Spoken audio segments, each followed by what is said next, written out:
Iya.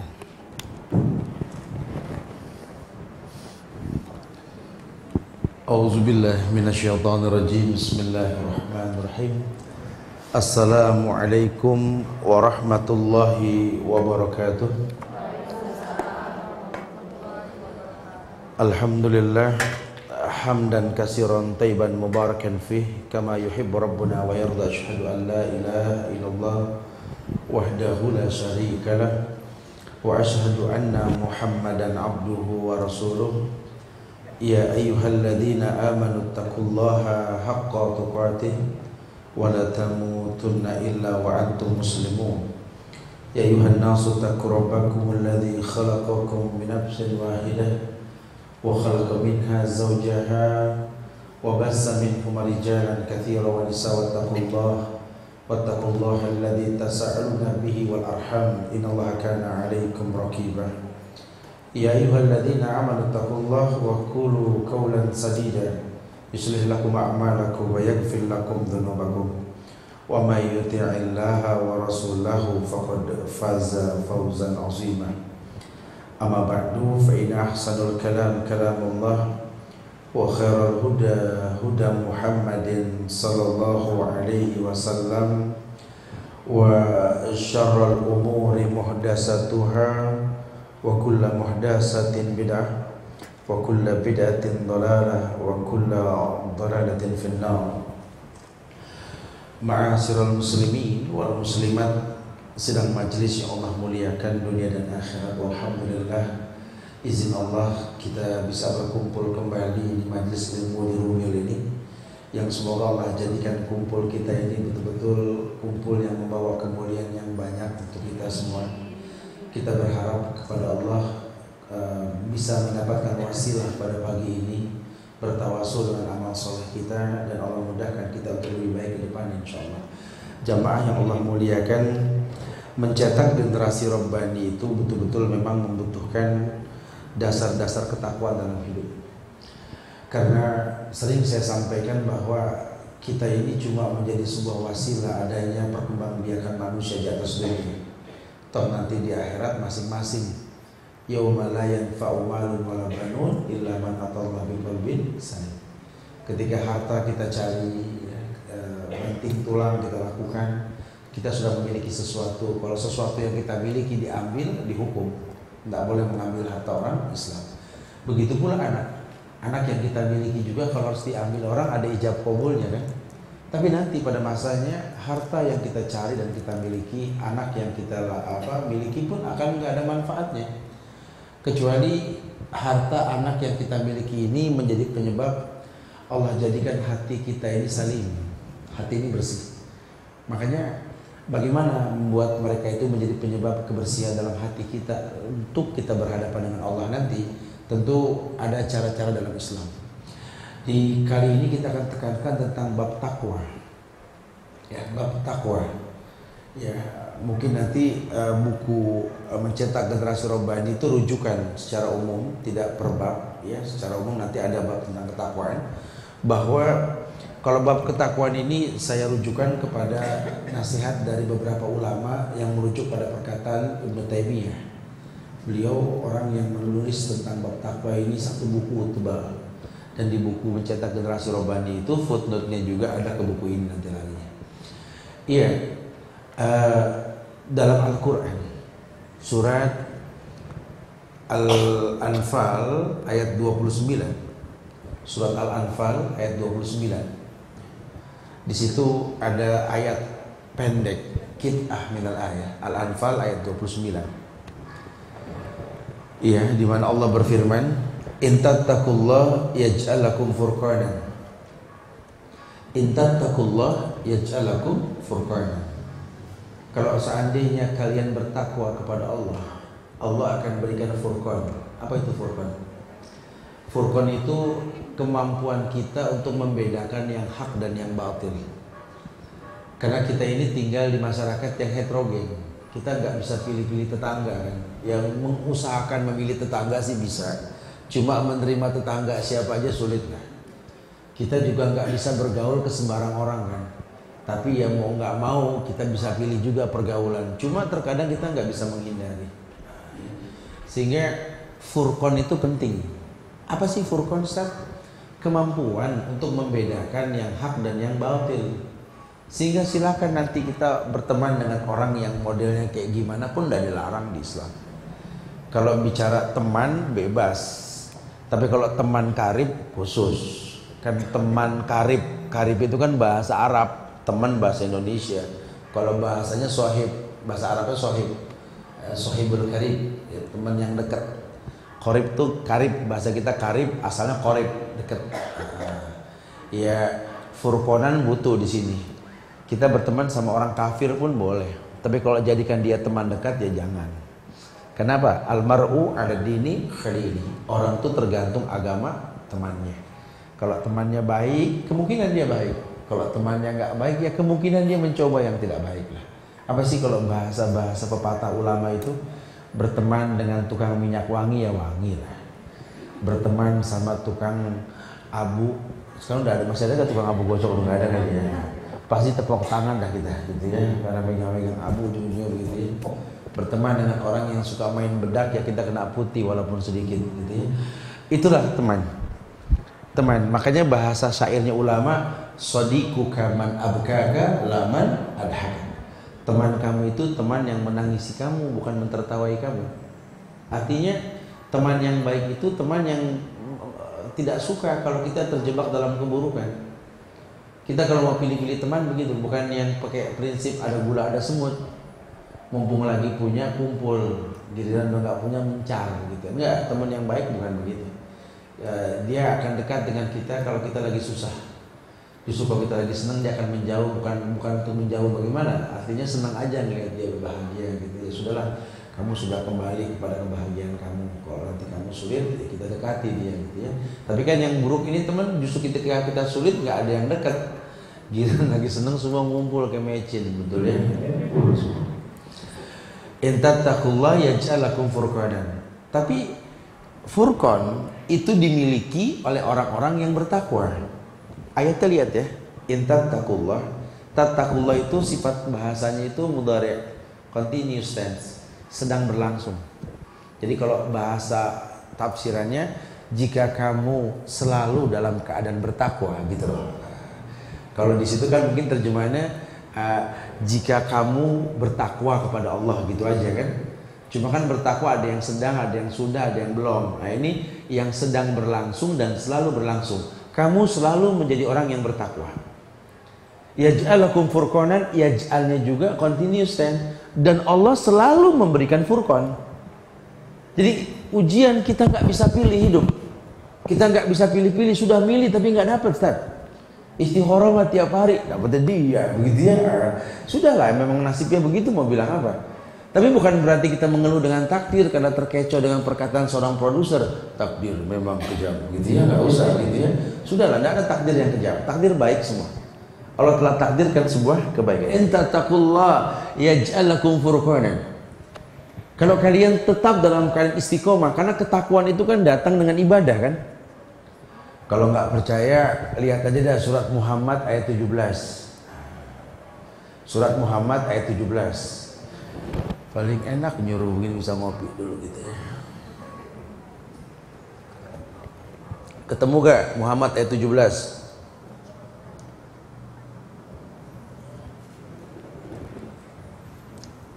Udah. Di Al-Quran itu ayat surat 47 ya betul? Ya 47 ya. Di situ dikatakan walladzina ihtadaw zadahum hudan wa atahum taqwahum. Betul? Betul. Takut beda di Bogor gitu soalnya beda. Ya, walladzina ihtadaw zadahum hudan wa atahum taqwahum. Itu ada ayat yang mengatakan walladzina ihtadaw, orang-orang yang diberikan petunjuk. Kalimat diberikan petunjuk terjemahan ihtadaw. Sebenarnya ihtadaw itu orang yang berada di posisi yang mudah tertunjuki. Saya bingung Ustaz, anak saya gini. Saya bingung Ustaz, suami saya gini. Saya bingung Ustaz, istri saya gini. Kan orang punya masalah ya. Oh mungkin kalau Anak yang ngomong ke orang tua nggak gampang diterima, atau orang tua ngomong anak bosen. Kali kalau suami yang ngomong emang istri nggak nerima, atau istri yang ngomong suami lebih nggak nerima gitu kan. Yuk ihtadau. Bagaimana caranya? Bawa dia ke majelis ilmu. Ada gak sih pengajian keluarga Ustaz? Ada, datang aja ke Al-Azhar pada minggu ketiga jam 7. Itu kan keluarga, kakek, nenek, semua anak bawa. Kalau khusus kajian remaja ada, kita khususkan di Supomo, Tebet, samping sel itu ya, ruko sel, pom bensin Shell, sampai ada ruko itu Nasirul Sunnah. Besok hari Sabtu jam ba'da zuhur. Jadi kita giring orang untuk ihtadau, mendatangi sebuah tempat yang menyebabkan hidayah itu datang. Walaupun belum tentu, karena orang sudah ke pengajian ini kan ihtadau. Bicara hidayah ya wallahu alam bisawab, kita nggak tahu, karena banyak orang niat pengajian kan beda-beda ya. Tapi apapun namanya, yang namanya pengajian itu syarat dengan hidayah gitu loh. Baik hidayah itu berbentuk buku bacaan, atau perkataan ustadz, atau mungkin teman kita yang berpenampilan syar'i. Sehingga kalau boleh jujur, kita nyaman sekali seperti ini. Kita bisa berdialog dengan bahasa yang mudah. Kayaknya masalah tuh nggak perlu khusus datang ke psikolog gitu ya, dengan daftar dan bayaran sekian. Enggak lah, Islam nggak memberatkan. Datang aja ke majelis ilmu. Terkadang ucapan ini menyindir, kadang merupakan obat pada penyakit yang kita miliki atau apalah. Ihtadau. Tinggal mungkin luruskan niat. Ayat itu mengatakan zadahum hudan. Betul? Zadahum hudan, sifatnya maudhi, lampau, past tense. Ya, orang yang di posisi yang syarat dengan datangnya hidayah. Zadahum dalam arti bahasa itu artinya dia sering ke situ, jadi Allah tambahkan hidayah gitu loh. Karena sifat zada ini past tense, lampau. Karena dia sering, datanglah hidayah. Bukan baru. Ya menandakan belum tentu orang yang datang ke majelis ilmu itu dapat hidayah. Tapi kalau merutinkan datang ke majelis ilmu, semoga Allah berikan hidayah gitu. Kayak waminal laili fatahajjat bihi nafilatan lak asa ayyab'asaka rabbuka maqamam mahmuda. Dari sebagian malam bangun tahajud, fatahajjat bihi, amr perintah, enggak terikat dengan waktu. Kapan saja bangun sholat. Kata Allah, asa, semoga, berarti belum tentu ya. Karena banyak juga orang yang udah tahajud ujung-ujungnya rusak ya, karena nggak tahu niat tahajudnya apa. Itu kembali kepada niat. Tapi secara umum yang namanya tahajud itu asa ayyab'asaka rabbuka maqamam mahmuda. Dengan tahajud yang kau rutinkan, semoga Allah memberikan tempat yang mulia. Terserah mulia diterjemahkan dengan jabatan yang naik, terserah tahajud diterjemahkan dapat pasangan hidup yang soleh dan soleha, terserahlah tahajud diterjemahkan kita mendapatkan anak yang soleh, atau apalah rezeki yang tak diduga-duga yang sedang kita butuhkan. Karena kita udah tergolong orang yang nggak mendetailkan tentang rezeki yang kita minta. Saya sudah sampaikan kan, kita kalau minta sama Allah umum saja. Allahumma rzuqna rizqan halalan thayyiban. Ya Allah, berikanlah aku rezeki yang halal dan baik. Udah umum, nggak usah ngajarin. Ya Allah, berikanlah Allahumma rzuqni rizqan halalan thayyiban hadzal yaum 3 miliun gitu. Nggak usah ya. Berikanlah aku rezeki yang halal hari ini ya Allah 3 juta aja gitu. Nggak bisa ya. Ya bukan Allah nggak paham kalimat 3 juta, itu kan bahasa kita, bahasa manusia. Allah kan paham semua bahasa. Allah sudah katakan kulla yaumin huwa fi sya'nin gitu kan. Pokoknya setiap hari Allah sya'nin. Allah sibuk. Udah Allah sudah siap kulla yaumin huwa fi sya'nin. Allah sibuk. Allah siap sibuk. Kalau kita nggak minta berarti kita nggak bikin Allah sibuk. Allah marah. Makanya kata Rasul apa? Man lam yas'alillah yaghdab alaih. Orang yang tidak minta sama Allah, Allah murka. Nggak ada alasan kita nggak minta. Ya Ustaz, saya bukan nggak mau minta Ustaz. Seminggu saya nggak doa nih Ustaz. Kenapa? Nggak enak Ustaz, minta mulu gitu. Emang harus.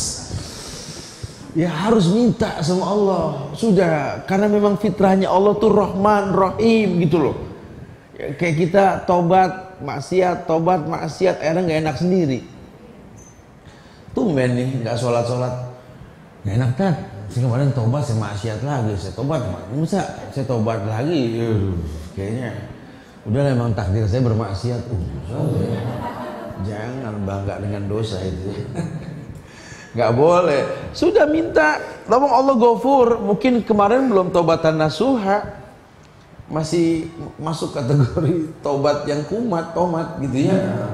Sekarang enggak lah, insya Allah lah ya. Mungkin saya kemarin sudah tobat, cuma saya belum hijrah. Saya tobat kalau ke majelis taklim, Tat. Ya, kalau pulang kondangan lain cerita lagi, Tat. Makanya saya punya baju macam-macam, Tat.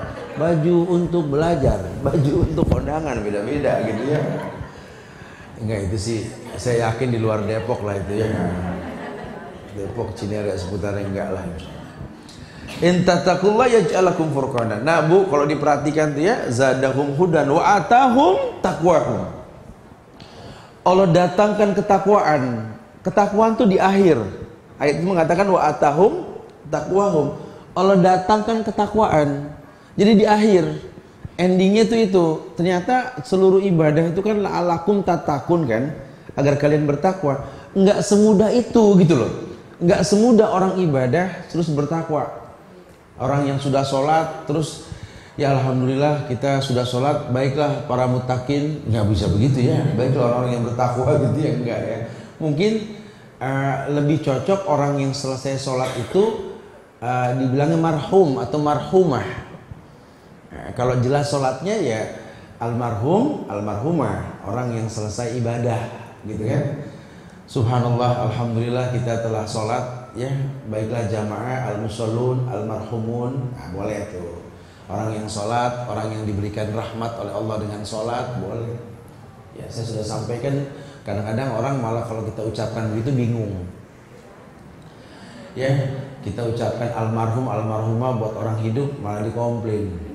Padahal memang bahasa Arab itu. Ya, saya kalau ngomong al-hadirun, al-mahrumun, wal-mahrumat gitu bilangnya. Bahasa kita baiklah para almarhum, almarhumah gitu. Boleh bantu. Tuh kan harusnya kita jangan kerumil tuh dibilang almarhum dah kita.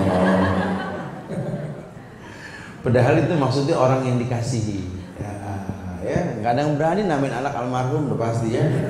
Kalau orang yang dikasihi, orang yang udah meninggal rahimahullah, rahimahullah. Beda lagi nanti doakan. Iya, ketakwaan datang itu dengan waktu. Dia orang yang betul-betul ihtadau, dia orang yang zadahum hudan wa atahum taqwahum. Ini umum ya, saya sampaikan umum. Nanti saya larikan ke pendidikan anak. Kalau kita yang dengar kayaknya gampang nerima gitu kan. Karena kan kadang-kadang orang begitu. Dia coba perhatiin Ustaz ngomong, dia coba serius. Kenapa sih serius banget, Pak, Bu? Saya lagi coba nangkep caranya nih, Ustaz. Oh gitu. Ntar di rumah saya mau ngomong persis gaya Ustadz tuh gitu ya. Ada meja, ada gini. Tapi kok anak saya kabur atu-atu Ustadz ya. Kalau di sini orang duduk nyaman. Ya karena memang Anda bukan Ustadz, Ustadz bukan Anda, beda sekali ya. Ya kadang kita mendengar sesuatu baik untuk kita, cuma belum tentu baik untuk orang lain. Karena memang ya caranya ya memang berbeda. Kan likulli maqamin maqamun wa likulli maqalin maqalun. Semua ada tempatnya, ucapan, cara semua ada tempatnya ya. Nah, kalau bicara keluarga ibu, ya, anak itu kembali kepada orang tuanya bagaimana cara menasihati. Saya sering sampaikan dengan bahasa yang mudah. Anak kita ini kan hasil kolaborasi dua manusia mulia, ayah dan ibunya. Jadi itu anak sifatnya kurang lebih dah. Kalau nggak kayak ayahnya ya kayak ibunya. Ibu kan tahu cara ibu nerima nasihat tuh bagaimana, ibu yang tahu kan. Nah ke anak juga mirip tuh, dia juga seneng dengan cara itu gitu loh. Ya bagaimana, seperti ini bahasanya. Kata orang katanya kalau paham-paham ahlus sunnah tuh keras Ustaz ya. Katanya apalagi yang namanya salafi itu Ustaz ya. Dikit-dikit bid'ah gitu ya. Kayaknya enggak ya, kalau dibilang keras ya apanya yang keras, suara kali keras, kalau nggak keras ngantuk, betul ya? Enggak ada yang keras, lawak ibadah semampunya. Nah kok kita bisa sepaham? Saya suka mempelajari bahasa Ibnu Qayyim itu, anak 4 berbeda karakter walaupun satu rahim, gitu ya. Tapi bisa menerima orang tuanya yang semodel ini. Teknik orang tua ini kadang-kadang kita nggak berasa kita punya talenta itu loh. Kenapa sih saya kalau orang yang ngomong saya nggak bisa nerima, gitu loh. Tapi kalau orang tua yang ngomong saya bisa paham. Kenapa? Karena memang teknik orang tua ini bisa dipakai dalam keseharian kita. Ya orang tua itu nggak dia paksa anak untuk ngerti dia, enggak.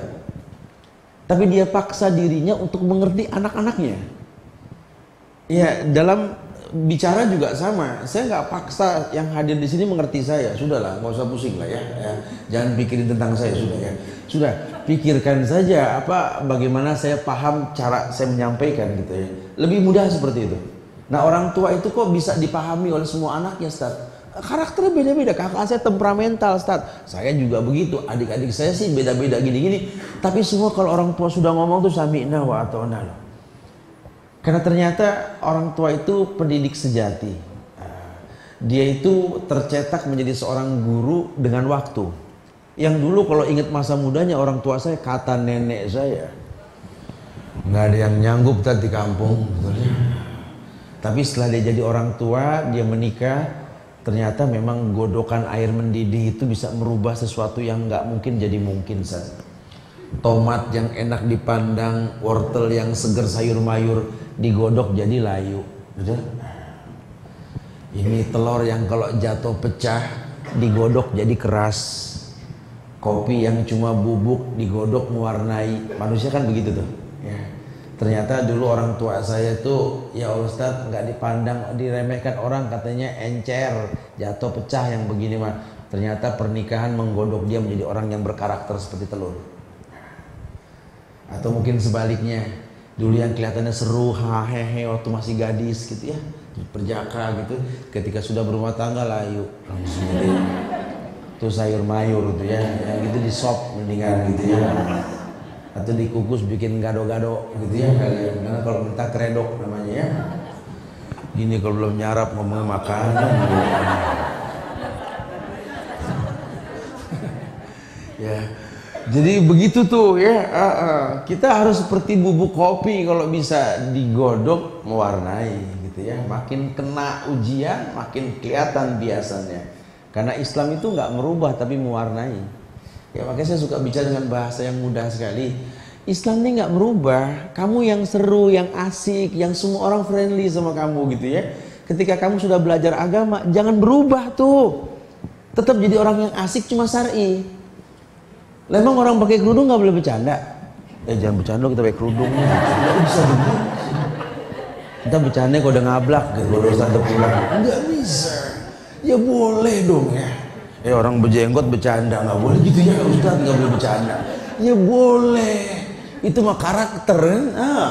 Ya. Malah yang kumisnya dikit kayak Hitler galak, betul ya? Saya suka heran kata orang bewok galak. Kita dididiknya sama film karton sih ya. Itu yang jahat Bruto namanya, jagoannya Popeye gitu ya. Susah nih, makanya anak-anak jangan salah didik Bu, jangan lama di TV, begitu tuh cetakan TV itu ya. Ya insya Allah mudah-mudahan kita nggak kayak si Olive lah, mudah-mudahan ya. Jadi ya begitulah bahasa agama, bagaimana menyampaikan sebuah kebaikan dengan cara. Ya Islam itu mewarnai, bukan merubah. Kalau merubah yang buruk jadi baik, ya umum. Tapi kalau warna itu cuma mewarnai. Anda orang Jawa, sudah jangan pakai belaga kayak orang bule, pakai dikuningin, suka bikin ruwet gitu ya. Anak-anak sekarang begitu, saya pegel dong, kuning, coklat. Jangan kata saya, emaknya bingung ngambil siapa nih anak gitu ya. Bapak hitam, rambut keriting, anak lurus, rambutnya, masya Allah, sampai kayak bulu jagung gitu. Bengong tuh ibu, kenapa bengong Bu? Selagi bingung anak saya nggak jadi kayak bunglon tadi ya. Dulu nggak begini Ustaz. Tahu ngambil siapa nih? Bapaknya biasa, ibunya biasa, ngambil pohon jambu. Saya bilang apa doang. Ya, mewarnai. Walladzina tadau zadahum hudan wa atahum taqwahum. Jadi bagaimana mendidik anak ini untuk menjadi orang yang bertakwa? Allah sudah katakan wa atahum taqwahum, kan kudatangkan ketakwaan dalam hidupnya. Sehingga nanti orang tua kalau didikannya sudah betul, ngiring anak ke tempat yang ihtadau dan lingkungan yang membuat dia baik, pendidikan yang baik, udah nggak usah khawatir, jangan terlalu khawatir berlebihan. Di yang lampau sudah ditekankan, kita nggak pernah tahu anak di balik dinding sedang apa kan. Tapi kalau didikannya betul, ya Allah ya Karim, ya nggak usah yang gede deh. Saya kadang-kadang rontok sama anak saya yang perempuan, ya Allah jatuh cinta sama Buya, jatuh cinta sama kamu nih. Kadang-kadang kalau kita lagi sakit, dia pakai mukena, angkat tangan, ya Allah ajibil baca ikpi anta capila cipai. Saya bilang bisa apa nih anak, apalagi kalau dia sudah gede gitu loh. Mana kita tahu kan, kalau didikannya sudah betul, lingkungannya sudah baik, sama kita ke orang tua kita juga sama. Habis dimaki-maki kita sama orang tua, ya karena orang tua kan emosinya kan tinggi ya. Ya dia kembali ke anak kecil yang otaknya nggak seperti waktu muda bisa memecahkan semua masalah. Sekarang gampang emosi, gampang ini. Tapi ketika dia ngomel sama kita ya udahlah, ya, kayak anak kecil ngomel sama orang tuanya. Dia kan nggak tahu kalau malam kita bangun tetap Rabbi firli wali walidayya warhamhuma kama rabbayani shaghira. Dan orang tua nggak perlu tahu kita baca itu. Di sela-sela waktu duha, ketika dia nggak tahu kita sedang apa, kita gelar sejadah, sholat duha, kemudian kita angkat tangan Rabbi firli wali walidayya warhamhuma kama rabbayani shaghira. Kalau kita punya anak yang seperti ini, beruntung. Ibu khawatir anak sedang apa nih di sekolahan sekarang? Enggak, didikannya betul, nggak usah khawatir, apalagi dibiasakan yang baik. Masya Allah, dia akan menjadi baik sampai kapanpun dia baik. Cuma mungkin metode penyampaiannya ini yang ditekankan. Nah kalau bahasa Allah tadi surat Muhammad ayat 17, walladzina tadaw zadahum hudan wa atahum taqwahum. Orang-orang yang dapat hidayah, orang-orang yang diposisikan di tempat yang datangnya hidayah, kitalah yang ngerti Bu. Ini anak bisa terwarnai karena memang kita bentuk rumah seperti apa. Sampai-sampai kita pengen punya anak yang seneng baca, tapi di rumah nggak ada buku yang dipajang, ya nggak bakal bisa. Ya. Yang ada cuma semua kesia-siaan di rumah yang kita pajang, segala kendi sama saudaranya, kendi, flash, tatakan sama cangkir gitu ya. Ya anak gede juga bakal begitu nanti. Ya aku tahu tuh rumah orang tua aku tuh pokoknya full kendi gitu ya. Aku pengen punya rumah yang full kendi gitu ya. Anak sama mirip, anak akan mirip seperti itu gitu ya. Atau orang tuanya seneng pajang-pajang lukisan yang berkarakter, yang sering ribut, apa gambar-gambar macam-macam lah ya. Lukisan kan macam-macam gitu. Apalagi yang ayahnya suka bergaul sama preman, seneng sama motif-motif macan gitu ya. Jangan heran loh kalau anaknya juga kayak macan. Galak-galak. Anak seperti itu. Tapi kalau kau boleh sedikit kita jujur saja, bumi ini ada sebuah tempat yang penuh dengan ketenangan, namanya masjid. Ya, kenapa mesti masjid? Ya, memang sepakatlah kita yang namanya masjid itulah masjidul usisa ala taqwa min awwal yaumin kan. Yang namanya masjid itu dari awal diciptakan dan dibuat itu untuk sebuah ketakwaan. Makanya kita sampai ada ihtiram ke masjid kan. Kita kalau ke masjid tidak boleh duduk kecuali sholat dulu 2 rakaat, betul ya? Kita mau adakan pernikahan di masjid silahkan, tapi tolong adab masjid sebelum duduk sholat dulu 2 rakaat. Jadi kalau yang mau nikahin anak apa siapa di masjid, di undangannya itu yang hadir hendaklah melakukan sholat tahiyatul masjid dulu. Jaga adab-adab masjid perlu. Jangan nikahin di masjid yang datang konde sama cemara aja, masya Allah, cemara kipas pinus udang macam-macam cemara semua. Boleh nikahin anak di masjid boleh, tapi ada masjid dipegang, ya jangan sampai enggak. Artinya kita ke masjid itu ada batas suci, ya tanpa diperintah oleh marbotnya kita tahu kalau ke masjid itu lepas sendal. Coba lihat apa sih keutamaan masjid? Ya di dalamnya lihat nggak ada masjid ada bangkunya nggak ada, pasti sejadah, apa karpet. Orang disamakan, mau kaya mau miskin bersila duduk gitu ya. Nggak ada pembedaan tuh, nggak ada. Lihatlah di masjid nggak ada perwakilan gambar-gambar kelompok atau partai. Lihat semua dipukul rata. Kalau imam sudah bilang Allahu Akbar, makmum Allahu Akbar, siapapun dia. ada direktur sholat, imamnya supirnya Allahu Akbar, direktur nggak mau, kenapa Pak? Suruh nurut sama supir. Nggak bisa Pak, takbir Pak, dia imam sekarang. Ya seperti itulah rumah yang kita adakan. Ya kadang-kadang kalau kita bilang nih gambar nggak boleh, sebaiknya foto di album, suka gampang komplain. Kenapa sih Ustaz? Kan itu kan buat sesuatu yang inilah, masing-masing punya alasan. Ya sudahlah, jujur di masjid enak gak? Kalau enak, kenapa sih nggak kita buat rumah kita seperti masjid? Ya nggak harus mirip masjid, ada mic-nya, ada, nggak usah begitu gitu ya.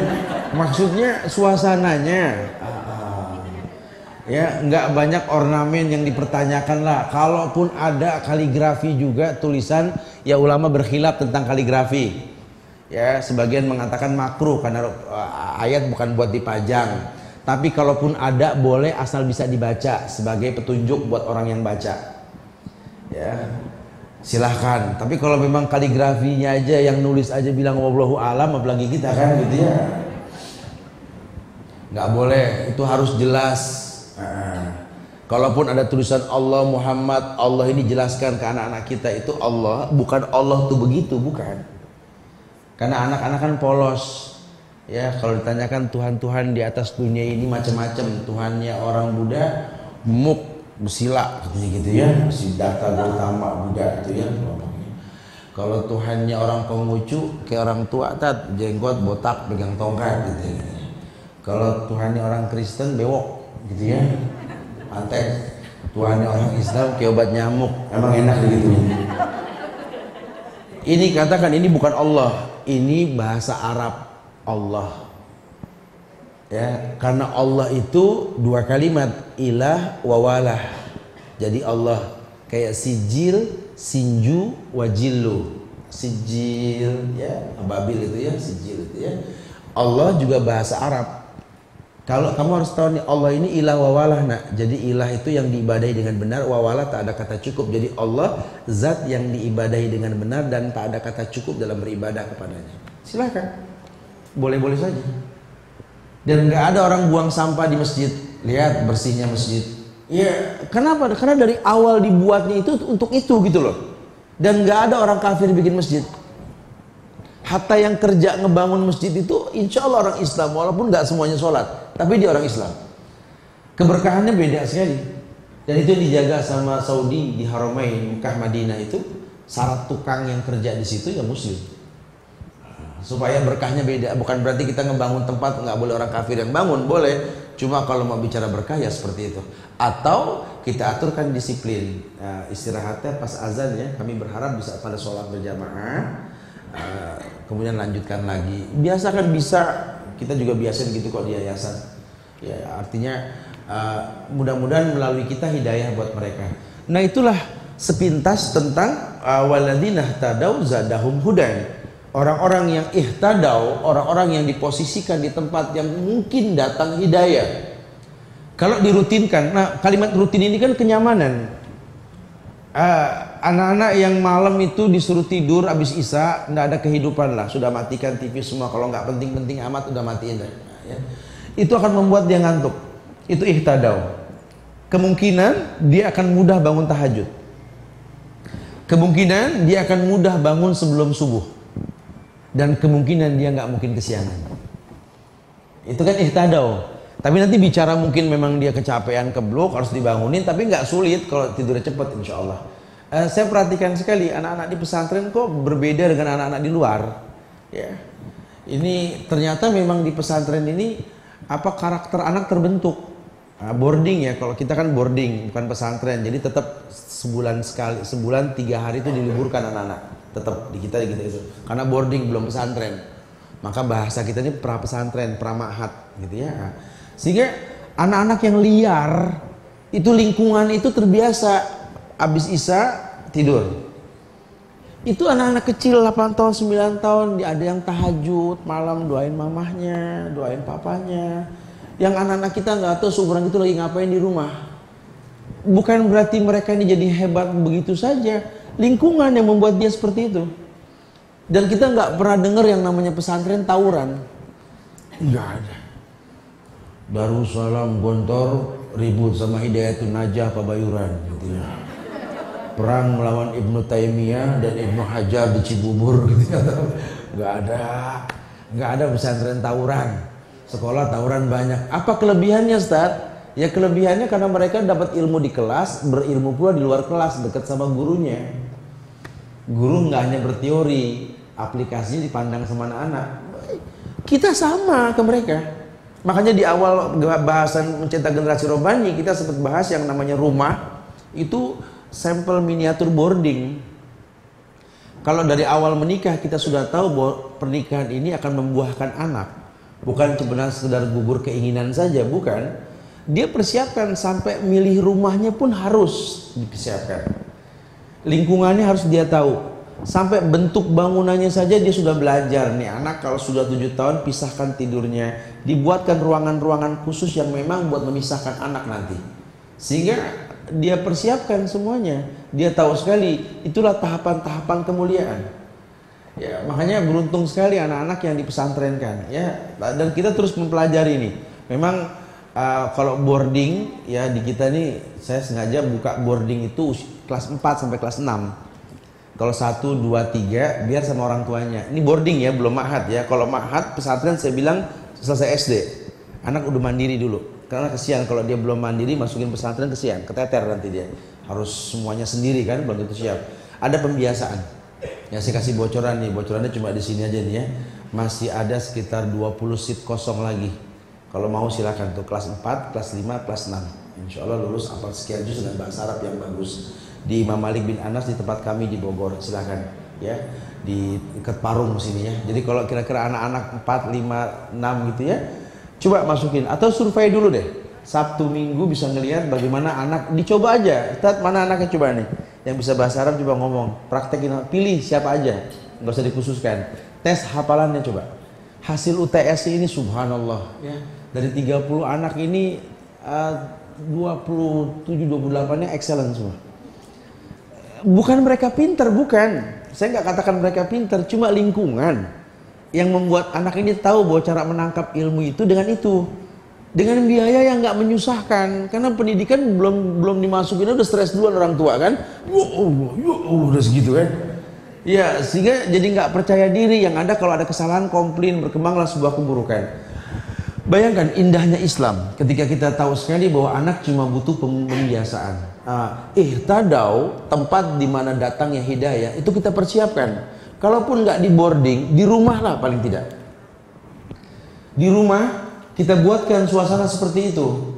Ya ini yang namanya ihtadau, hidayah bakal datang, zadahum hudan. Bagaimana membuat mereka nyaman dalam menjalani pendidikan. Bagaimana ibu bisa memposisikan diri sebagai seorang ibu yang membuat mereka nyaman. Dan kenyamanan dalam bersosialisasi itu kan dengan bahasa persahabatan. Ya friendly lah kalau orang sana bilang lah, atau mungkin musahabah bahasa Arabnya ya. Dimana anak berteman sama orang tua, senang aja, pulang tuh yang dicari mama langsung. Sekarang jarang anak begini. Yang dicari mana handphoneku, mana gameku, betul?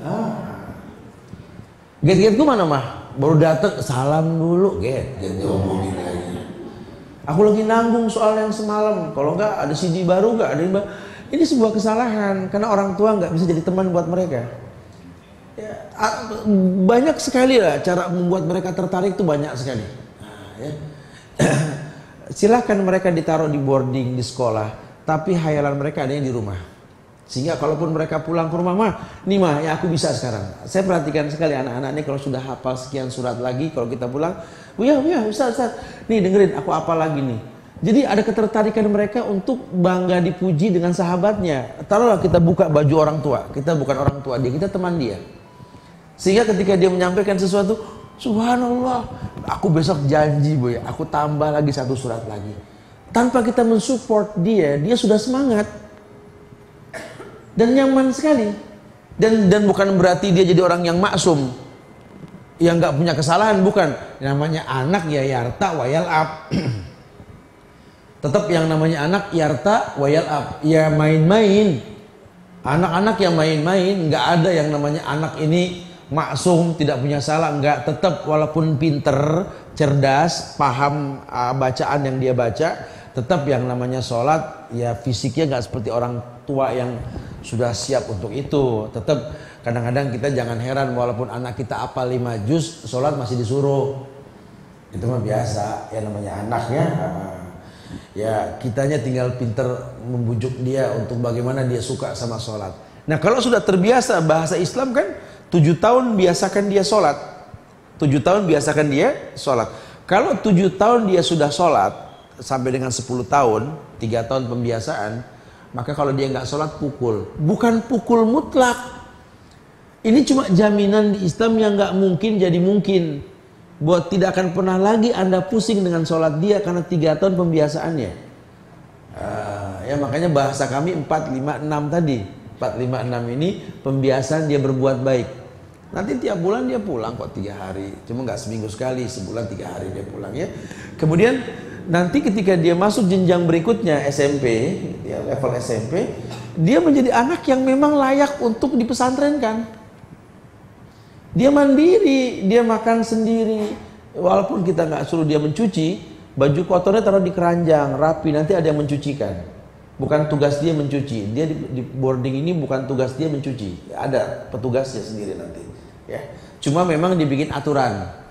Anak-anak tidak perlu membersihkan WC, bukan kerjaan dia. Ada yang kerja nanti. Malah jadi jorok pesantren kalau anak yang suruh ngebersihin. Anak kecil sekuat-kuat yang ngebersihin, ya kan? Ada yang kerja. Cuma bikin aturan. Nanti kalau di dalam buang air kecil disiram ini itu. Ada aturannya. Nanti kalau dia sudah SMP di pesantren memang akan mandiri dengan sendirinya.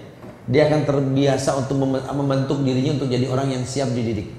Nah makanya pasca SD ini nggak ada anak pinter atau bodoh, sama. Kadang yang bodoh saat SD, SMP-nya cerdas. Kadang yang kelihatannya cerdas zaman SD karena nggak termanage dengan bagus, SMP-nya brok. Banyak sekali kayak begitu ya. Nah, ini butuh pembiasaan. Makanya kita orang tua mencetak generasi robbani ini nggak main. Allah hanya mengatakan waladina tadau. Orang-orang yang ihtadau, yang selalu dan selalu diposisikan di tempat yang hidayah itu datang. Kemudian dia merutinkannya. Zadahum hudan, akan kuberikan hidayah. Walladzina jahadu fina lanahdiyanahum subulana. Apalagi nanti dia jahadu fina, karena pembiasaan yang baik membuat dia semangat. Ya, anak dibiasakan bangun pagi, olahraga, ajak makan setelah olahraga atau gimana dia seneng. Nanti ketika kita lelah dia yang semangat. Ini Pak, ini. Kayak kemarin, kayak minggu kemarin seru gitu ya. Kita udah, aduh ya Allah. Bang jam berapa sih? Ya karena anak-anak semangatnya lain ya. Hafalan sama. Kadang-kadang kita yang keteter. Otak kita kan sudah banyak masalah ya. Hafalan apal cuma suka blank. Ya kalau lagi tenang si otak pagi-pagi gini tanya mah gampang dan siang ada jawabannya banyakkan wallahu alam udah pasti itu. Ya Allah pernah dengar cuma di mana itu ayatnya wallahu alam. Karena udah full. Anak kan enggak, anak masih kosong gitu udah full, udah susah ya, taubo lah melampaui batas sudah. Ya Muhammad ayat 17 paham ya umum. Oke. Kemudian tadi Al-Anfal ayat 29 in tattaqullaha yaj'al lakum furqanan. Perkembangan berikutnya, ketika wa'atahum taqwahum, kudatangkan ketakwaannya, maka lanjutan sarahnya ini di Al-Anfal ayat 29 ini, in tattaqullah, sudah dialog antara Allah dengan kata ganti orang kedua. Jika kalian sudah orang tua udah nggak usah nimbrung dah tuh, ya anak udah bisa, tinggal doain, jangan terlalu dipantau, diikutin, anak nanti malah males. Kita sudah didik dia, biarkan otak kiri kanan bekerja. Kita masih khawatir, dia sudah tenang, anak mau begitu. Ya, karena kekhawatiran yang tingkat tinggi ini yang membuat anak lemah kadang-kadang. Ya, atau mungkin karena memang usia kita juga, kita nikah bukan usia muda, usia yang sudah senja. Ketika kita sudah tua, anak masih kecil, kita sekolahkan di sekolahan. Keributan antar teman itu kita nggak bisa mecahkan. Ya, makanya anak-anak ngadu, kamu kenapa nak? Temen aku menjorokin aku karena mamanya udah ada umur, itu kelewatan itu teman gitu ya. Padahal sih ya Allah orang jorok-jorokan anak mah biasa. Anak nggak jadi hebat, nggak jadi akrab kalau nggak jorok-jorokan kan. Makanya kita juga harus tahu diri tuh. Nggak harus kita pecahkan masalah dia kecuali kita dialog sama gurunya. ya diklarifikasi lah. Tadi katanya pada bercanda, gimana gini gimana gitu ya. Tapi kalau kita sudah yakin sama gurunya, selesai. Ini kan banyak di antara kita nggak kenal gurunya, cuma menitipkan anak. Yang kita paham kalau sekolah itu bengkel rohani. Ya anak nakal bandel sekolahin pulang jadi baik. Emang mobil press body apa segala gitu ya. Anak manusia yang kurang lebih kayak orang tuanya tuh, yang sekali diomongin nggak paham-paham, betul ya. Saya pegel tat, anak saya sampai ngomong sampai 3 kali masih nggak paham. Ibu Anda lebih pegel sama Anda. Berapa tahun nasihatin suruh pakai kerudung susahnya, betul ya. Jadi kan kurang lebih itu sebenarnya ya, cuma kita nggak paham seperti itu. In tattaqullaha yaj'al lakum furqana. Kalau kalian bertakwa kepada Allah, Allah datangkan furqan. Ternyata ketakwaan itulah yang mendatangkan kemampuan kita untuk membedakan mana yang hak, mana yang batil. Kita nggak bisa larang anak bergaul sama siapa. Mama nggak mau ya kamu berteman sama orang-orang yang rokok.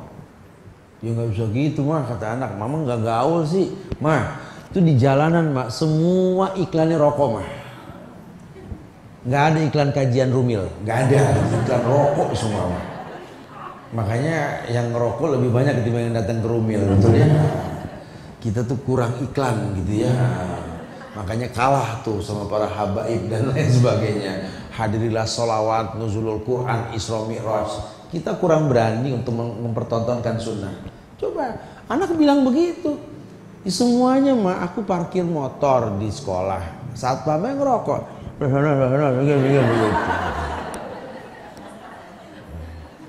Kunci begitu. Aku udah ngeliat begitu. Aku ke kantin, guru ada ngumpet-ngumpet di kantin lagi ngerokok, mengopi gitu ya. Teman begitu juga. Aku naik angkot, supirnya ngerokok, semua mah. Tapi jangan takut mah. Ini anak mama yang terdidik untuk menjauhkan sebuah keburukan. Doain mah biar bisa istiqomah. Tugas orang tua tinggal ngedoain. Robbi habli, ya Allah berikanlah aku anak yang soleh ya Allah. Yang kalau boleh sedikit jujur ya Allah, ini mata nggak tahu dia sedang apa sekarang. Telinga nggak mendengar dia sedang kasak-kusuk sama temannya. Tangan pun nggak bisa menyentuh dia, kaki pun nggak tahu kemana harus melangkah. Karena anak-anak ini kan di mana aja. Jaga dia ya Allah. Jaga dia seperti kau jaga aku ya Allah. Jaga dia. Berlian, ini anak berlian. Enggak, tempatnya di tangan, tempatnya di kalung, di tempat yang mulia. Dimanapun dia tetap berlian, tetap mutiara, walaupun dalam cangkang yang berlumpur. Bak rembulan, anak kita bak rembulan. Mungkin punya masalah seperti rembulan yang tertutup mendung, tapi kan mendung hilang tetap rembulan. Anak kita pun sama. Mungkin dia suka sama orang, dia dikecewakan, tapi nggak mengganggu ibadahnya kepada Allah. Ya memang hidup ini sukses, gagal, kecewa, tidak, ini kan pendewasaan diri. Ya, kita akan terbentuk karakter kita dengan seperti itu. Kayak orang kerja lelah, peluh dikeluarkan, capek, dizolimin, disakitin, tapi tetap yakin lah rezeki Allah yang ngatur. Itu makin berwarna rezekinya. Makin perhatikan, berapa banyak kita lihat di depan mata kita orang yang kerja banting tulang karena Allah halal, keringat dia keluarkan, anaknya jadi semua. Perhatiin. Malah banyak orang yang nggak banting tulang, keringat jarang keluar, tapi income-nya gede, anaknya rusak. Perhatiin. Warnanya nggak terbentuk, bukan berarti nggak ada, cuma warna nggak terbentuk. Makanya bolehlah di sela-sela kita kerja, kalau lelah itu istirahatlah sholat. Karena kan Nabi mengatakan, jadikanlah sholatmu istirahatmu. Ij'al sholataka rohatan lak. Jadikan sholatmu ya istirahatmu. Syukur-syukur kalau bisa jadikan sholatmu adalah hiburanmu. Karena bahasa Rasul ke Bilal, ya Bilal, arihna bis sholah.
rabbika wanhar inna syani'aka huwal abtar.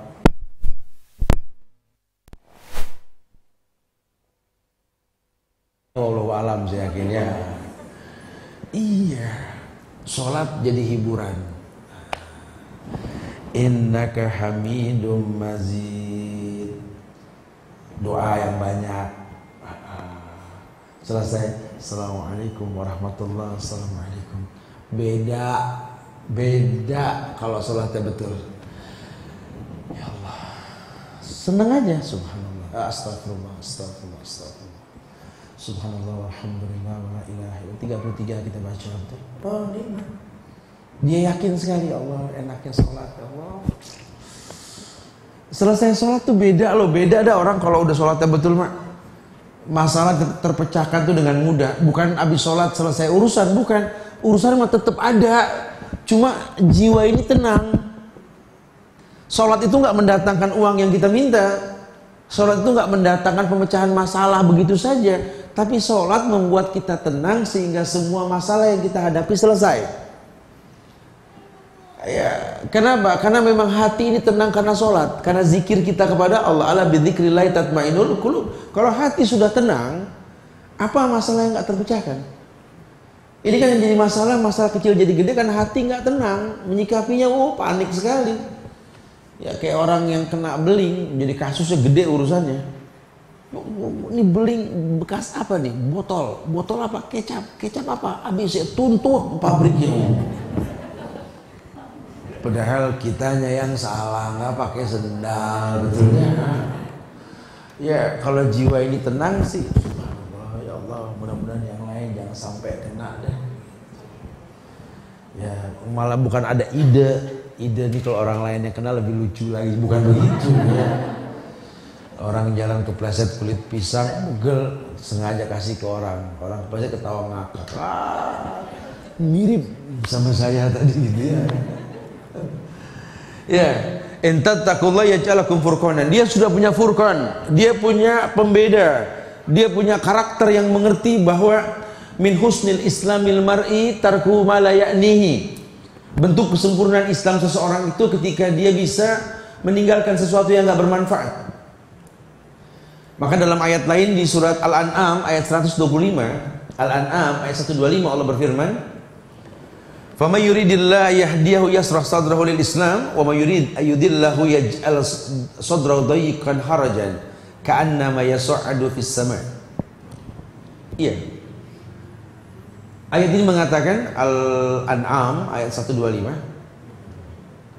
"Faman yuridillah", barang siapa yang diinginkan oleh Allah, diinginkan oleh Allah, berarti apa? Allah berkehendak, ya.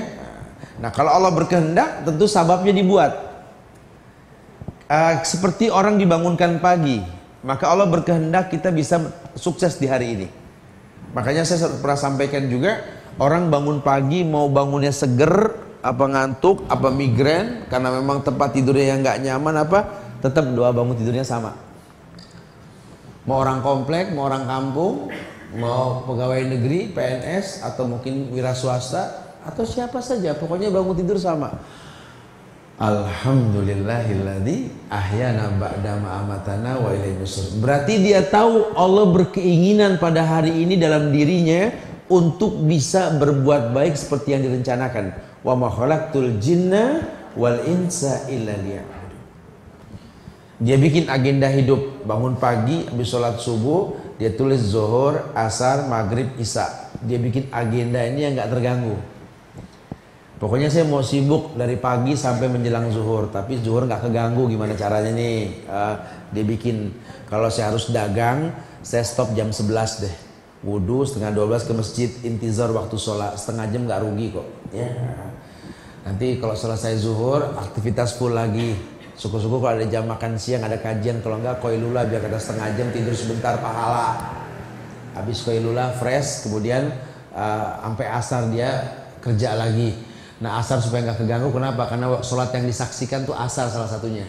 Dia buat waktu asar ini nggak terganggu. Asar sekarang jam berapa? Jam 3, 17, 18 gitu ya. Oke, jam 3 selesailah. supaya dia bisa intizar waktu asar. Selesai asar kalau perlu nggak ada aktivitas. Kenapa? Tempat yang mustajab untuk istighfar itu ba'da asar hingga maghrib. Maghrib nggak di luar. Kenapa? Karena dia tahu hukumnya bahwa menjelang maghrib itu setan berbondong-bondong turun ke bumi. Bagaimana caranya dia menjelang maghrib tuh nggak di luar. Dia manage, kalaupun harus di luar banyak protek diri dengan istighfar, baca zikir pagi petang. Terus dia manage. Jadi dia atur hidupnya dengan sholat. Karena orang jarang begitu kan, jarang yang berpikir begitu. Tapi kalau di pesantren begitu dibiasakan. Pokoknya tulis aja zuhur, asar, maghrib, jamnya tulis ini, sehingga sholat ini nggak keganggu. Nah orang kalau sudah perhatiannya ke sholat jelas, Allah berkeinginan sama dia. Bohonglah orang yang ngatur waktu sholat itu nggak sukses, bohong. Sukses. Nah mencetak mereka jadi generasi yang tahu dia tercipta untuk beribadah. Karena biar bagaimana yang namanya manusia tercipta untuk beribadah. Jangan kita anggap anak kita tercipta untuk jadi direktur, insinyur. Enggak. Itu rezeki yang Allah bakal berikan pada talenta dia. Kita paksa dia jadi dokter nggak bakal bisa loh, hobinya megang palu, nggak bisa. Urusannya dengkul orang diketok semua sama dia urusannya. Ya, kita tahu anak kita ini senangnya praktek. Jangan paksa dia jadi pemikir, nggak bakal bisa. Itu tugas ibu, orang tua. Ya, mengerti bahwa dia madrasah buat anaknya. Sehingga ini anak satu rahim berbeda karakter. Jangan paksa dia masuk ke sebuah bidang yang dia nggak suka. Hasilnya nggak bakal maksimal. Tapi kalau dia suka, tinggal arahkan saja, warnai dengan Islam. Nggak, saya nggak suka anak saya senang di bengkel, saya nggak suka. Di mesin saya nggak suka. Saya pengen dia menjadi apa? Jangan, biarkan, tapi warnai. Karena mudah-mudahan melalui dia nanti anak-anak geng-geng motor yang kelihatannya sangar bisa beribadah loh. Saya berasa betul. Ini kan kajiannya kan gak hanya ibu-ibu, ada kelompok motor besar yang balap-balapan di jalan tuh ya. Saya masuk sengaja dan mereka pun tetap kajian dong. Ya di sela-sela mereka kajian. Kan bisa mewarnai, bukan tidak. Atau orang-orang tua yang buang-buang dana, itu ya, touring Harley, sekali jalan sekian ratus juta dibuang begitu saja.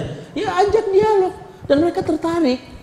Karena tinggal mengemas kalimat menyampaikannya saja kok. Anak-anak yang senang off-road atau apa mobil bisa. Sudah sampai dakwah kepada mereka kok, bukan tidak. Ya kenapa? Dasar manusia tercipta untuk ibadah. Jadi nggak ada yang namanya manusia tuh nggak suka ibadah sebenarnya. Fitrahnya suka. Cuma kemasan kalimat mengajak dia beribadah nih yang orang semua nggak mampu. Kenapa mesti Bilal yang mengazankan azan? Karena mukadimah dakwah dengan ikhlasnya suara Bilal. Bilal suaranya nggak bagus. Jadi kalau orang bilang tuh azan, tukang azannya Rasul tuh Bilal suaranya tuh bagus, bohong. Cempreng, melengking kok udah azan gitu ya. Tapi azannya sampai ke langit yang ketujuh. Kenapa? Ikhlas. Terbuktinya apa? Ketika Rasul wafat, Bilal tidak mau azan lagi.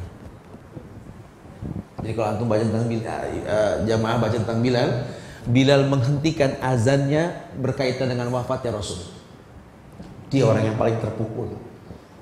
Salah satu sahabat yang terpukul, bukan paling terpukul Bilal.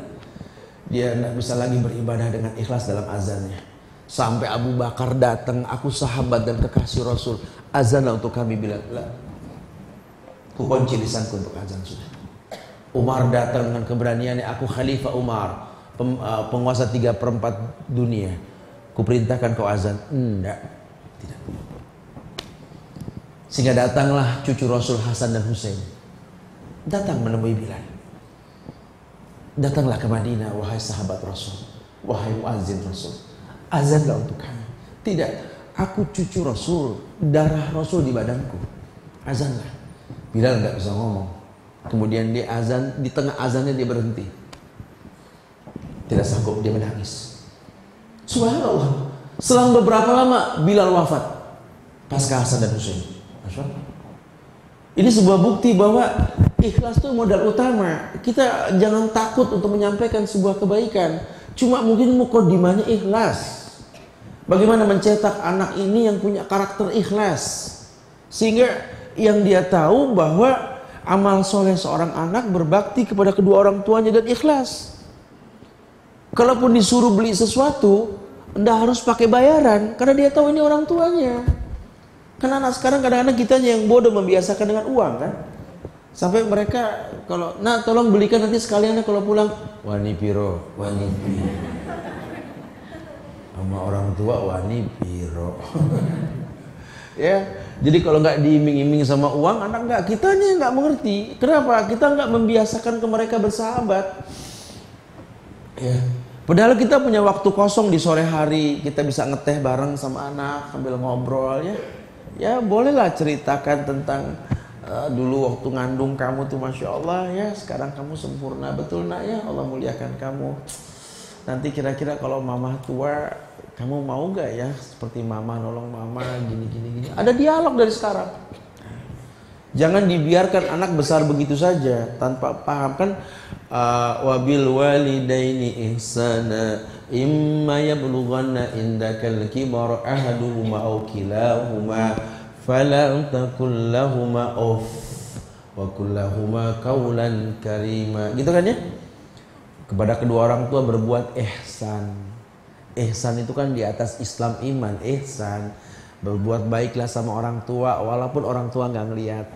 Baik hidup jauh di pulau sana, di kota sana, di negeri sana, atau orang tua sudah meninggal. Berbuat baik anak. Nah, anak nggak bisa berbuat baik kalau nggak dibiasakan baik. Maka saya tekankan masalah boarding. Orang tuanya nggak ada yang tahu kan kalau saya nggak cerita begini kan. Anaknya bangun tahajud usianya 8-9 tahun. Di sela-sela ibadah dia tahu sekali bagaimana fusha kalam dalam pengucapan ayat yang mengatakan Rabbighfirli wa liwalidayya warhamhuma kama rabbayani shaghira.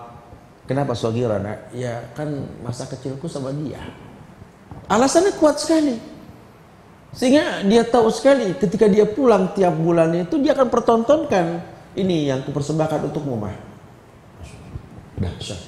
Kita kalau sudah punya generasi yang seperti itu tenang sudah. Allah akan muliakan dengan kemuliaan yang banyak sekali. Wabil walidaini ihsan. Imma yablughanna indakal kibar ahaduhuma aw kilahuma fala taqul lahumā uff.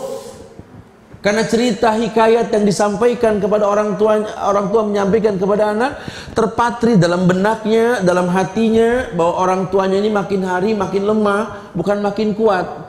Sementara dia makin kuat, berlakulah hukum rantai-rantai kehidupan. Yang tadinya dituntun, kelak bakal nuntun. Yang tadinya digendong, kelak bakal mengusung, menggendong, betul? Yang tadinya diajarkan sholat, bakal menyolatkan, betul? Iya, hidup ya seperti itu. Ya, saya suka bilang kok sama orang tua gitu. Kalau orang tua lagi emosi, ya orang tua. Antum sih beruntung punya anak-anak yang sudah sholat, nggak tinggal ibadah, Masya Allah. Tinggal mensyukurinya saja. Kalau dituntut sempurna, nggak ada yang sempurna. Karena kita kan turunan orang yang nggak sempurna. Justru kami ini yang masih deg-degan, nggak tahu anak gede jadi apa. Anak kami nggak tahu, mungkin dia nanti naik kendaraan tertabrak. Kita belum tahu ya. Kamu beruntung, tinggal bersyukur.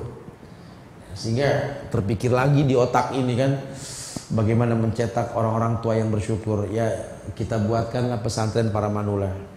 Ya, yang mungkin tracknya nanti tiap bulan, tiap minggu Sabtu Ahad aja. Ya, ruangan juga belum banyak. Ya, Insya Allah mulai bulan depan atau bulan yang akan datang lah ya. Karena sedang dibuat, saya harus ngalah bikin rumah kecil dulu. Rumah saya dipakai buat manula lah, apa-apa ya. Paling nggak ada orang-orang tua yang punya tempat istirahat Sabtu Minggu di sana. Mendalami bacaan, dialog sama ustazah, sama ustadz tentang masalahnya. Jadi kita cetak nih orang tua nih bersyukur, hidupnya bersyukur gimana. Karena syukurnya orang tua itu ridhonya Allah ke anak-anaknya. Sayang sekali kalau anak sudah baik, orang tua nggak didakwahi, nggak bersyukur. Anaknya baik, orang tuanya nggak bersyukur kan berat. Ya, bahkan anak pakai kerudung aja orang tua bingung. Kamu ikut aliran apa sih begitu kan? Kamu nikah sama teroris ya, bewok cingkrang gitu ya. Karena orang tua perlu dijelasin ya. Mungkin kalau anak yang ngomong nggak paham kan, doainlah biar buru-buru selesai lah insya Allah ya. Jadi planning itu dibikin karena memang kebutuhan. Nah sama dengan kita, kalau memang kita nggak orientasinya ke boarding, ke pesantren, buat seperti itu. Allah sudah katakan, "Fama yuridillah ayyahdiyahu yasrah sadrahu lil Islam." Barang siapa yang dikehendaki oleh Allah akan mendapatkan hidayah atau petunjuk, yasrah sadrahu lil Islam, Allah akan mudahkan dia untuk paham Islam. Maka saya optimis sekali dalam dakwah ini Allah punya ingin baik sama kita semua. Kenapa? Karena kitanya nyaman, kita dialog nyaman, nggak ada yang komplain, nggak ada yang ini, karena memang bahasanya mudah. Ini terjadi di majelisnya para masyayikh di Madinah itu ya. Kalau kita duduk di majelisnya itu kelihatan sekali teknik penyampaian sisa yang saya duduk di mereka itu. Bahasa beliau itu nggak membuat orang-orang yang berbeda sedunia, kan sedunia kalau di Madinah kan hadir macam-macam manusia kan, nggak ada yang komplain. Karena teknik kita ke anak pun sama, ilmunya orang tua. Nggak ada anak yang baik agamanya tidak mau mendengarkan omongan orang tuanya, walaupun salah. Karena kayak orang tua ngelihat anaknya ngoceh, padahal salah, tapi lucu aja gitu ya. Ya Allah, lagi belajar ngomong gitu ya. Jadi kalau kita ke orang tua juga kalau dia lagi ngomel-ngomel, ya kita bilang juga lagi belajar. Kalau bener dipakai, kalau enggak masa dikomentarin gitu ya. Ya boleh, atau ngabisin huruf gitu ya. Ya nggak apa-apa, tenang nerimanya kita, nggak usah dikomentarin. Ya nggak usah dikomentari kecuali ilmiah. Kalau ilmiah sudah baliguani walau ayah, ilmiah, sampaikan dariku walaupun sejumlah, kata Rasul gitu kan, itu ilmiah. Kalau orang tua kita ngomong qala Allah wa qala Rasul, ya kita nggak boleh komplain. Tadi ayat apa Pak? Oh, coba kita lihat di Quran. Kayaknya tafsirannya beda deh Pak. Maksudnya gini. Silakan, itu ilmiah. Tapi kalau enggak ya kurang lebih lah. Ya namanya orang tua. Saya jelas sekali melihat kesalahan orang tua saya. Saya tahu sekali dia salah. Berarti cuma Anda yang layak mencintai dia. Karena cuma Anda yang tahu kesalahan dia. Orang lain nggak tahu kan? Bukankah yang paling indah kita mencintai seseorang karena melihat kekurangannya, bukan kelebihannya. Kalau kita ngelihat kelebihannya, nanti hilang kelebihan, hilang cinta.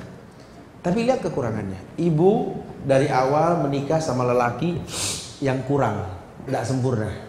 Nggak ada orang yang sempurna. Makanya orang laki juga jangan sok sempurna, jujur kalau dia lemah. Jadi pasangan tahu kalau dia nggak sempurna. Gitu. Karena kalau dibiasakan sempurna saja, nggak pernah ada kekurangan. Ketika Anda punya kekurangan, kalimat yang sering keluar, ceraikan saya. Tapi kalau dari awal kita tahu memang dia nggak sempurna, fungsinya hunna libasun lakum, mereka itu istrimu, pakaian untukmu. Kekuranganmu ditutupi sama dia. Nah, kaulah tugasnya menutupi kekurangannya. Dia temperamental, kurang berarti bikin dia nggak temperamental. Dia suka berbohong, bikin dia supaya nggak berbohong. Dia orang yang pelit, Hindun juga berasa suaminya Abu Sofyan pelit, betul? Coba bikin dia supaya nggak pelit. Itu fungsinya, gitu loh. Tapi kalau itu nggak berjalan, ya rumah tangga nggak akan pernah baik. Nah, ketika fungsi itu terlihat dan tampak, Allah akan berikan kemuliaan yang banyak dalam kebiasaan kita, insya Allah. Ya, subhanallah. Nah, jamaah yang Allah muliakan, penekanan seperti itu.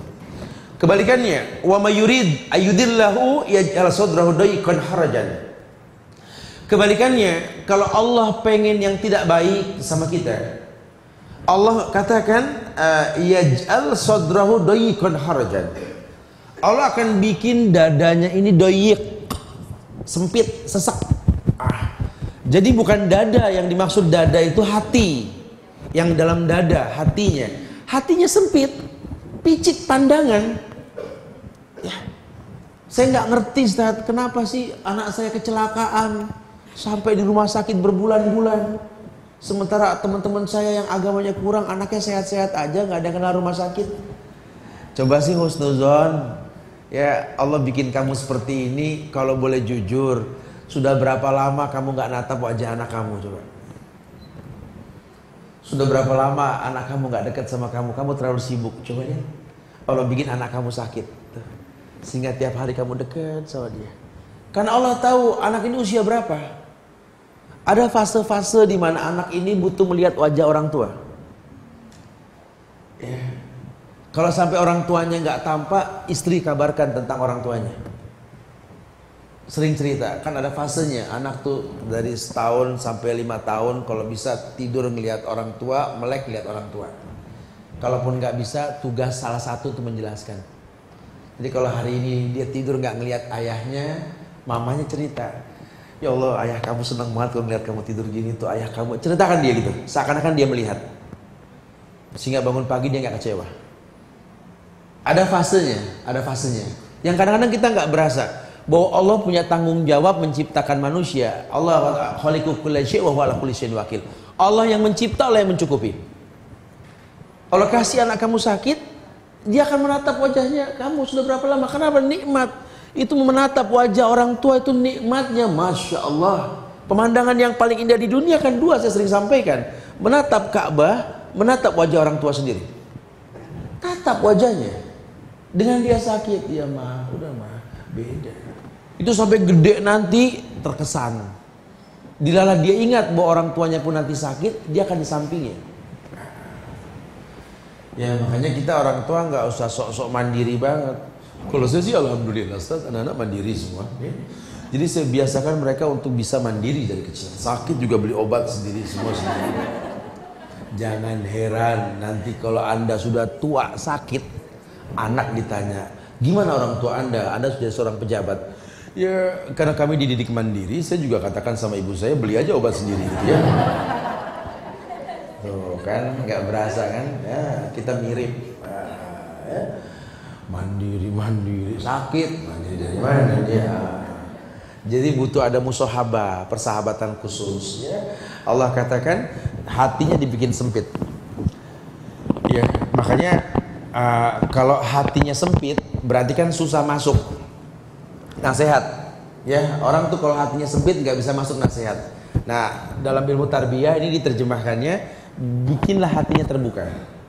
Maka dalam ilmu komunikasi, yang sudah kuliah komunikasi tahu pastinya, itu kita kalau ngomong sama orang untuk sesuatu yang penting, bikin dia menerima kita, bikin dia tersenyum dengan ikhlas. Kalau dia sudah senyum dengan kita, sampaikan, pasti kedengar, keterima. Tapi kalau dia udah ruwet duluan sama kita, jangan ngomong, jangan, karena nggak bakal bisa.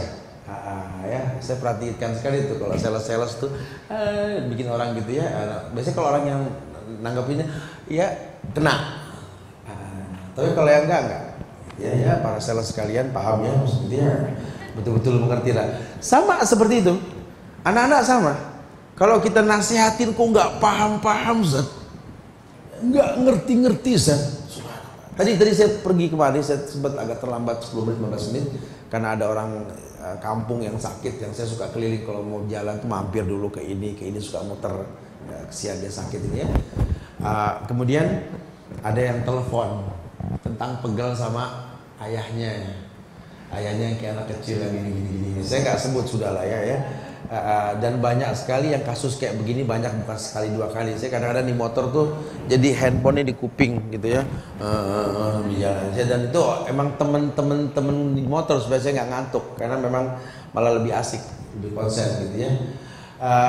Saya katakan bahwa memang orang tua makin seperti anak-anak. Mungkin teknik penyampaian kita juga butuh khusus. Kita kadang-kadang ngomong ke orang tua ini kayak ngomong sama tembok yang dia nggak mau denger, dia nggak mau apa, cuma dia ada gitu wujudnya ya. Ya cobalah pindah lokasi, pindah suasana, karena orang tua kita terbentuk dengan lingkungan. Yang dia pegal orang tua gini. Sudah. Nggak usah dibahas keburukannya, karena dia orang tua. Allah saja percaya menitipkan kita melalui dia. Berarti dia baik. Cuma kita nggak ngerti setelah membuat dia baik seperti apa, gitu kan? Buat lingkungan, buat keadaan supaya Allah tuh membiasakan kebaikan buat kita nantinya, insya Allah. Nah, buat dadanya lapang. Allah saja ketika Rasul mau diturunkan wahyu, kan dicuci dulu hatinya, dadanya dibuka, betul? Iya. Sama dengan orang yang dididik. Nggak bisa masukin ke sekolah yang favorit dengan bayaran yang mahal, berharap keluar jadi orang pinter. Enggak, saya bilang ya. Ayo kita buktikan 10 tahun yang akan datang anak-anak seperti ini. Karena saya sering sampaikan, tidak ada anak yang bodoh, yang ada guru yang malas. Sampai kapan pegang itu? Tidak ada anak yang durhaka. Yang durhaka itu orang tua. Kenapa alasan begitu? Karena memang orang tua nggak bisa mendidik yang baik. Lain kalau bicara ujian nanti ya, kayak Nabi Adam anaknya Qabil dan Habil itu ujian, beda nanti ya. Nabi Nuh si Kan'an beda sekali. Tapi kalau dasarnya kita, anak ini karena kita, warnanya karena kita. Tidak ada yang namanya murid bodoh, yang ada itu guru yang malas.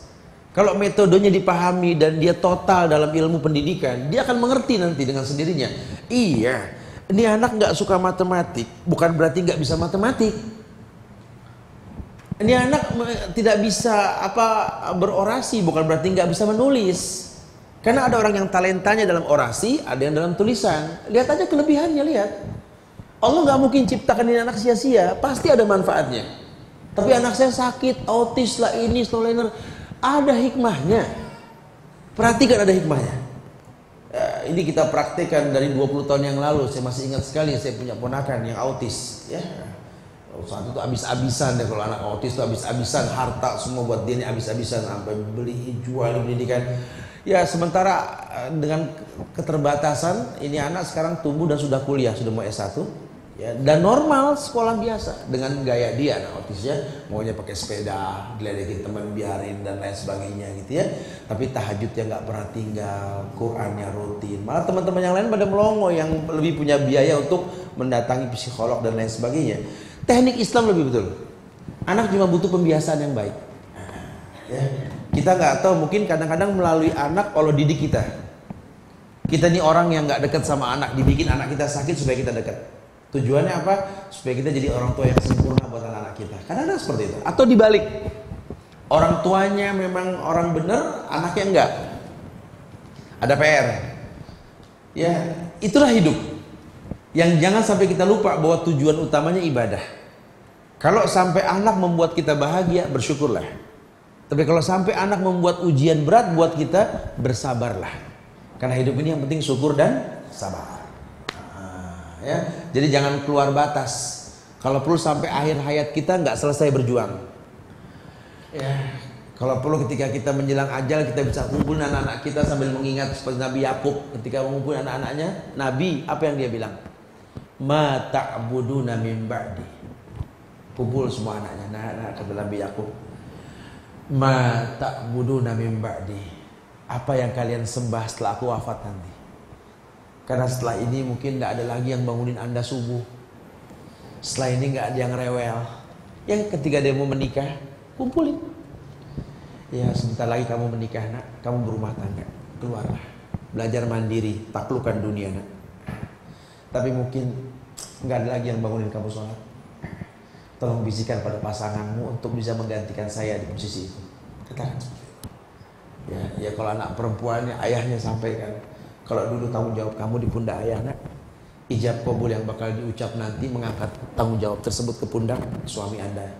Tapi saya akan bilang sama calon suaminya bahwa anak ini perlu dididik. Ya, biarkan dia sekolah, biarkan dia pandai, biarkan dia mengaji, karena dia madrasah yang baik buat kamu. Ya tolong, ini anak punya kekurangan, harus pelan-pelan diomonginnya, nggak bisa langsung. Nasihatkan seperti itu. Allah akan sempurnakan insya Allah, karena manusia nggak ada yang sempurna. Tapi menghilangkan kekurangan dengan cara ilmu itu penting sekali dalam Islam. Ya, Masya Allah. Jadi dibikin dulu dadanya nih lapang, bikin dia senang, bikin dia enjoy dulu, asik, baru masuk. Makanya ada belajar dan bermain kan, matematik sambil bermain. Ya dengan bermain dia nyaman sekali. Karena memang anak yartau yarab, ada fasenya nanti. Ketika nanti dia sudah mulai ABG, mulai balik, saat itulah kita bisa masukkan pelajaran orasi. Karena yang namanya ABG itu senang sekali stand up gitu ya, untuk jogging atau apa depan temannya, cocok.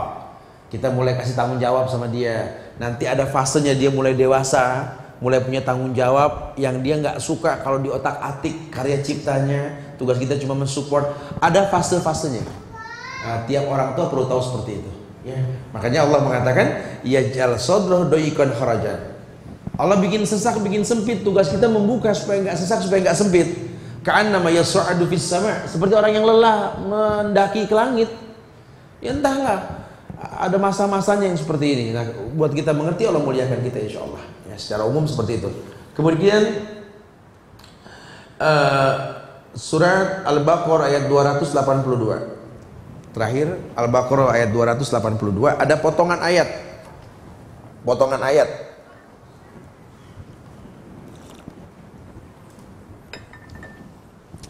Al-Baqarah 282. Wattaqullah wa yu'allimukumullah. Ketemu ayatnya? Al-Baqarah ayat 282.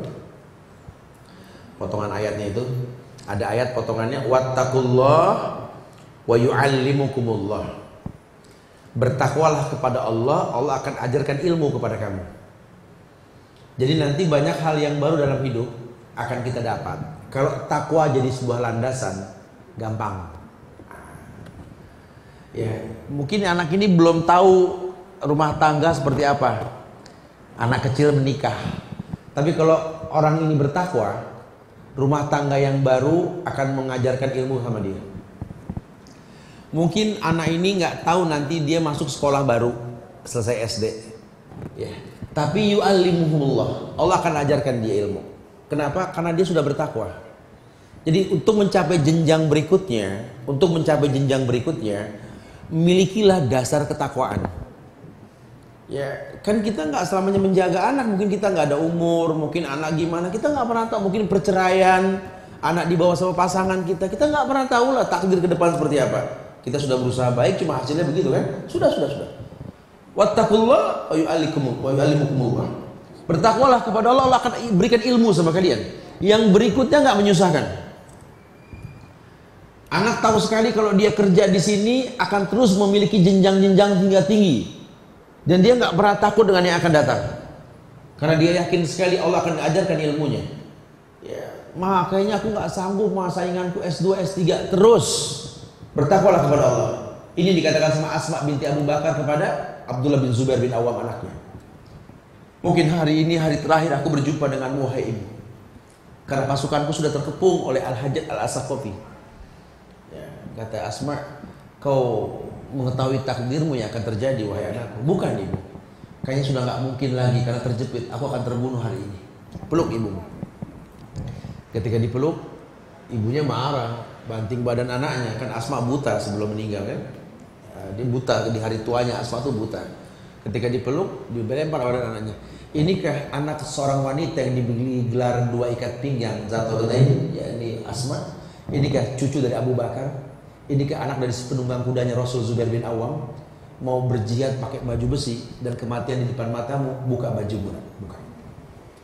Di dunia kita nggak bertemu, tunggu ibumu di surga nanti. Tuh, ibu support, maju terus. Mati hidup tuh Allah urusannya, maju. Betul, perang itu membunuh Abdullah bin Zubair bin Awam. Bukan nggak tanggung-tanggung dia disalib sama Al-Hajjaj As-Saqafi. Dia temui anak yang disalib.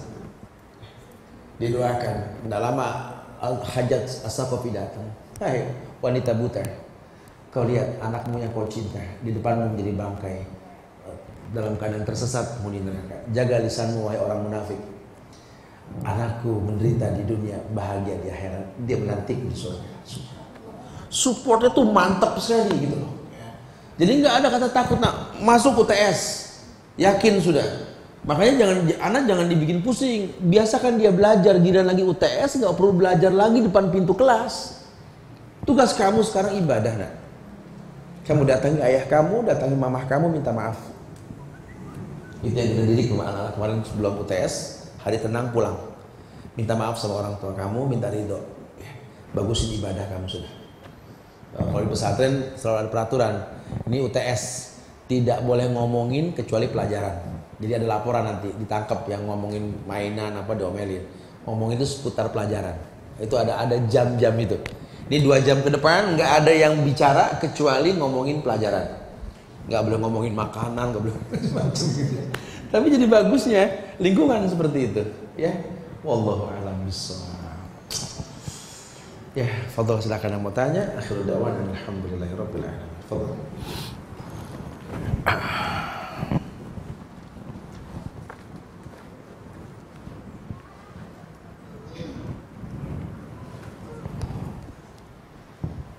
Nah, silakan Ibu.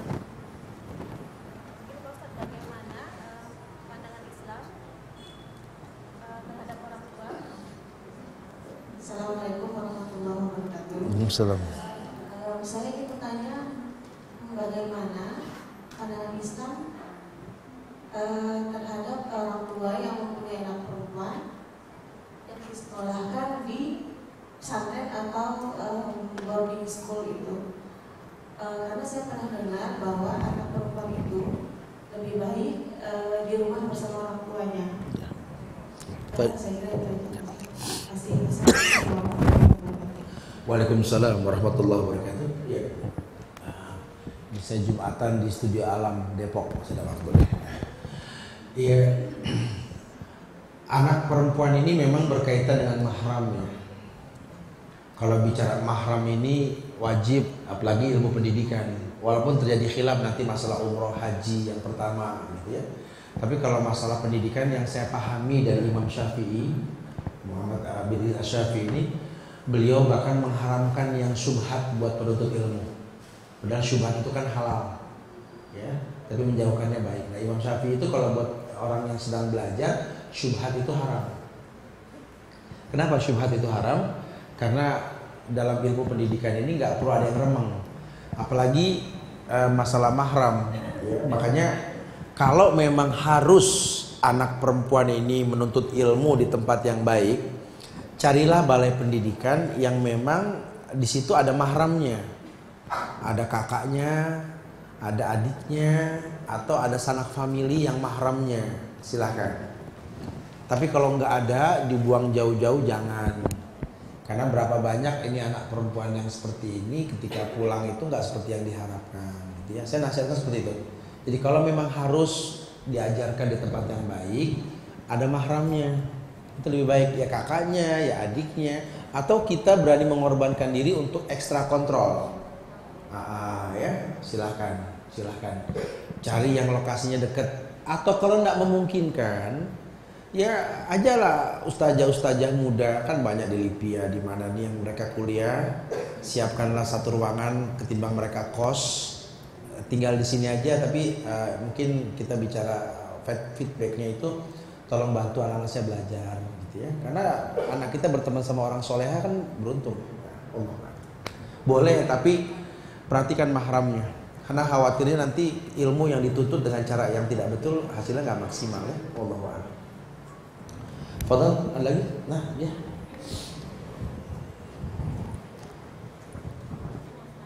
Waalaikumsalam.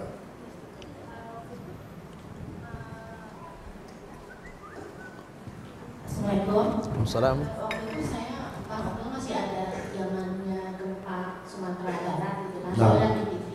Terus ada seorang ibu yang nangis karena dia memaksakan anaknya untuk les, sementara anaknya nggak mau, tapi dia itu paksa sampai akhirnya gedung lesnya itu runtuh dan anaknya meninggal, gitu kan. Nah itu kadang suka menerapkan itu sama anak saya gitu loh. Jadi kan kalau anaknya nggak mau sekolah gitu, sama kepikiran itu gitu loh. Jadi sebenarnya saya harus gimana gitu. Saya emang sih asal itu kan kita nggak tahu ya, kita trauma ya. Gitu. Gimana ya Ustaz? Iya, kembali kepada diri ibu ini, trauma ya. Kalau gitu cari sekolah yang dari gedek bambu. Iya, ya wallahu a'lam bishawab. Sudah betul, takdir itu Allah yang tahu ya. Sehingga memang hidup ini bukan masalah mati atau hidup. Itu ibu beruntung sekali anaknya sahid, surga sudah. Karena meninggal menuntut ilmu. Jadi kayak kita orang tua juga sama. Kalau memang kita akan arahkan anak sekolah, ya arahkan dia sekolah, bukan untuk main-main. Kecuali kita khawatir gini, kalau kamu nonton sama teman-teman kamu itu bioskop runtuh, jangan gitu ya. Tapi kalau pendidikan nggak usah khawatir, buang itu. Kalaupun dia meninggal, surga. Kan hidup yang penting surganya.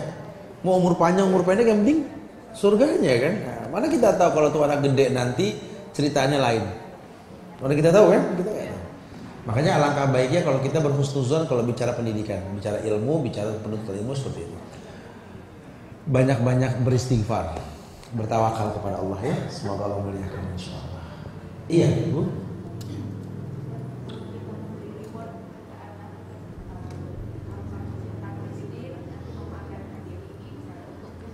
Oke. Menjanjikan anak untuk sebuah hadiah dalam pendidikan boleh-boleh saja, karena sifatnya hadiah ini kata Rasul tahadu tahabu, saling memberi hadiah timbul cinta.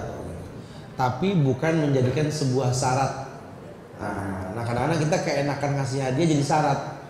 Besok ini anak kalau nggak dikasih syarat nggak mau ya. Ya silakan saja sesekali, tapi nggak dipastikan harus rutin seperti itu.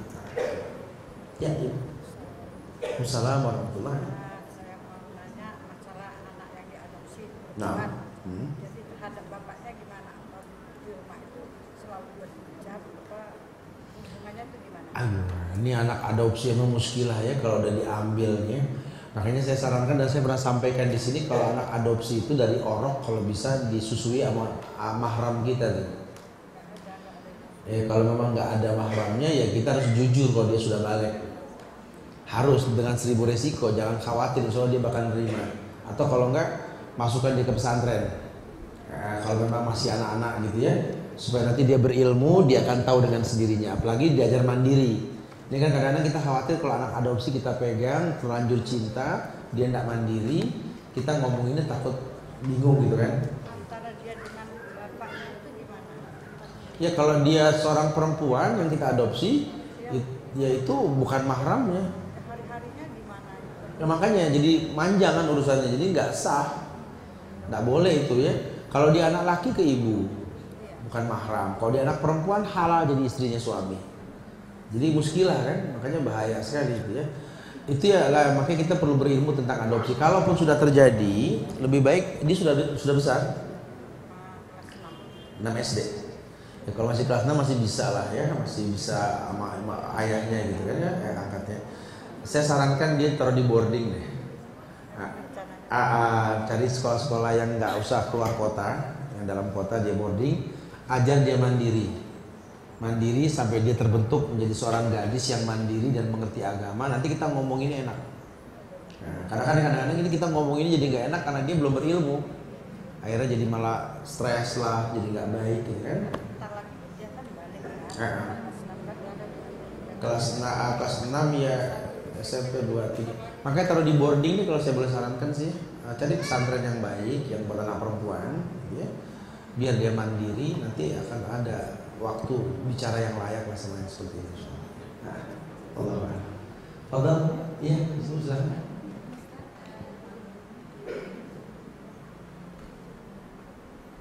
Kalau ada di antara anak-anak kita yang cara belajarnya mungkin dia bagus, hafalan Al-Qurannya bagus, dari segi pelajaran akademisnya bagus, bahkan nomor 1 gitu yang di sekolahnya gitu, dan selalu memenangkan juara-juara olimpiade.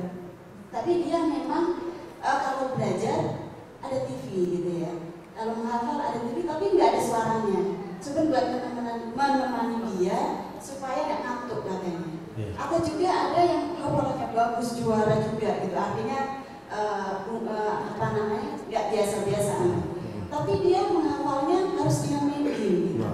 Menghadapi anak seperti itu bagaimana?